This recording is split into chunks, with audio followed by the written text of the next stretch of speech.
Hello again. This is our fourth installment of our reading of the miraculous journey of Edward Tulane. And we are reading chapters 7 and 8 today. And we just left off with Edward down in the cold, cold, dark ocean, feeling his first genuine and true emotion, fear. He was afraid. Chapter 7. He told himself that certainly Abilene would come and find him. This, Edward thought, is much like waiting for Abilene to come home from school. I will pretend that I'm in the dining room of the house on Egypt Street, waiting for the little hand to move to the 3 and the big hand to land on the 12. If only I had my watch, then I would know for sure. But it doesn't matter. She will be here soon, very soon. Hours passed, and then days, and weeks, and months. Abilene did not come. Edward, for lack of anything better to do, began to think. He thought about the stars. He remembered what they looked like from his bedroom window. What made them shine so brightly, he wondered, and were they shining still somewhere, even though he could not see them? Never in my life, he thought, have I been farther away from the stars than I am now. He considered, too, the fate of the beautiful princess who had become a warthog. Why had she become a warthog? Because the ugly witch had turned her into one, that was why. And then the rabbit thought about Pellegrina. He felt in some way that he could not explain to himself that she was responsible for what had happened to him. It was almost as if it was she and not the boys who had thrown Edward overboard. She was like the witch in the story. No, she was the witch in the story. True, she did not turn him into a warthog, but she just the same was punishing him, although for what he could not say. On the 297th day of Edward's ordeal, a storm came. The storm was so powerful that it lifted Edward off the ocean floor and led him in a crazy, wild, spinning dance. The water pummeled him and lifted him up and shoved him back down. Help, thought Edward. The storm, in its ferocity, actually flung him all the way out of the sea, and the rabbit glimpsed, for a moment, the light of an angry and bruised sky. Oh, I love that. That's good writing. An angry and bruised sky. So it was black and blue and dark. The wind rushed through his ears. It sounded to him like Pellegrina laughing. But before he had time to appreciate being above water, he was tossed back down into the depths. Up and down, back and forth he went until the storm wore itself out, and Edward saw that he was beginning again his slow descent to the ocean floor.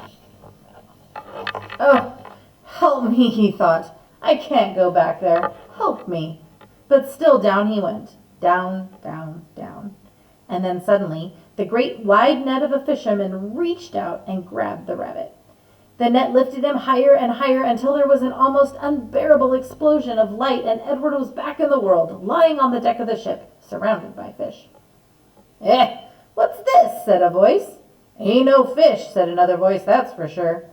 The light was so brilliant that it was hard for Edward to see, but finally shapes appeared out of the light, and then faces, and Edward realized that he was looking up at 2 men, one young and one old. Looks like some toy, said the grizzled old man. He bent and picked Edward up and held him by his front paws. Considering him, a rabbit, I reckon. It's got whiskers and rabbit ears, or the shape of rabbit ears at least. Yeah, sure, a rabbit toy, said the younger man and turned away.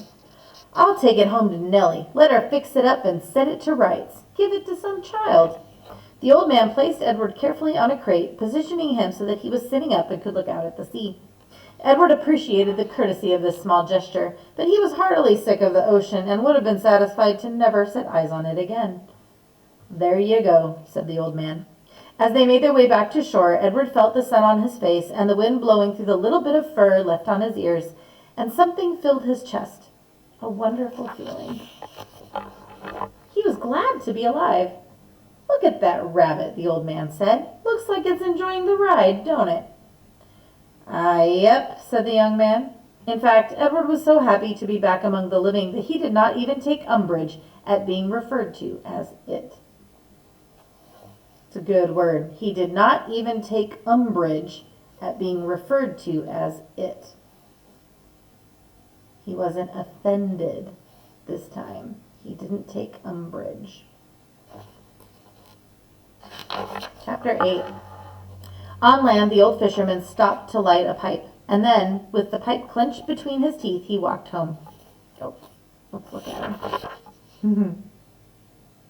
Carrying Edward atop his shoulder, left shoulder, as if he were a conquering hero.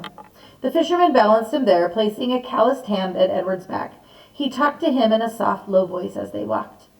"You'll like Nellie, you will," said the old man. "She's had her sadness, but she's an all right girl." Edward looked at the small town blanketed in dusk, a jumble of buildings huddled together, the ocean stretching out in front of it all, and he thought that he would like anything and anybody that was not at the bottom of the sea. "Hello, Lawrence," called a woman from the front of the shop. "What have you got?" "Fresh catch," said the fisherman.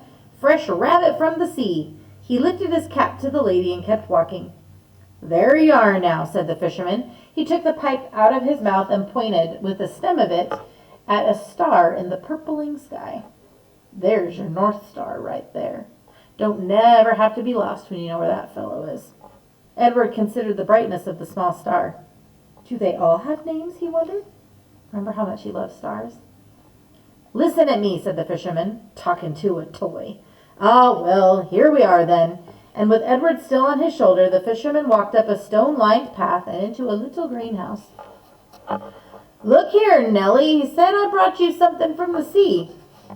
"I don't want nothing from the sea," came a voice. "Ah, now, don't be like that, Nell. Come and see then." An old woman stepped out of the kitchen, wiping her hands on an apron. Did you think Nellie was going to be a girl, not an old woman? When she saw Edward, she dropped the apron and clapped her hands together and said, "Oh, Lawrence, you brung me a rabbit." "Direct from the sea," said Lawrence. He took Edward off his shoulder and stood him up on the floor and held onto his hands and made him take a deep bow in the direction of Nellie.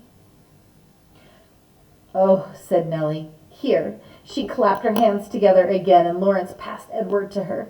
Nellie held the rabbit out in front of her and looked him over from tip to toe. She smiled.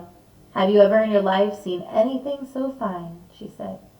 Edward felt immediately that Nellie was a very discerning woman. He's saying she's very smart to figure out how fine he is. "She's beautiful," breathed Nellie. For a moment, Edward was confused. Was there some other object of beauty in the room? "What will I call her?"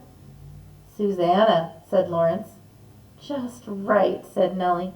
"Susanna." She looked deep into Edward's eyes. "First off, Susanna will need some clothes, won't she?" She doesn't know that Edward is a boy, because he's a stuffed rabbit. So here's a little bit into to Edward, now Susanna's future. Poor little bunny. So I want you to think about the name that she chose, and Lawrence, her husband, suggested Susanna. And earlier he had said that Nellie had had some sadness in her life. So maybe you can put together where that name came from. Maybe you can think about that, come up with some ideas. Okay. So that's our last reading section for this week. So you had 4 to watch and listen to and follow along with, and 4 pieces of your packet to do. Remember to do all the starred ones and to keep using the videos to help you. You know, watch them and pause them and watch them again.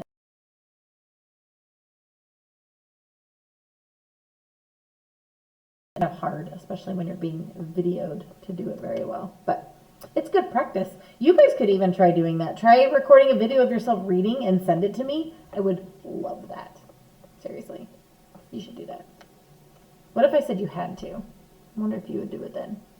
I hereby declare. I'm just kidding. You don't have to, but I would really like it.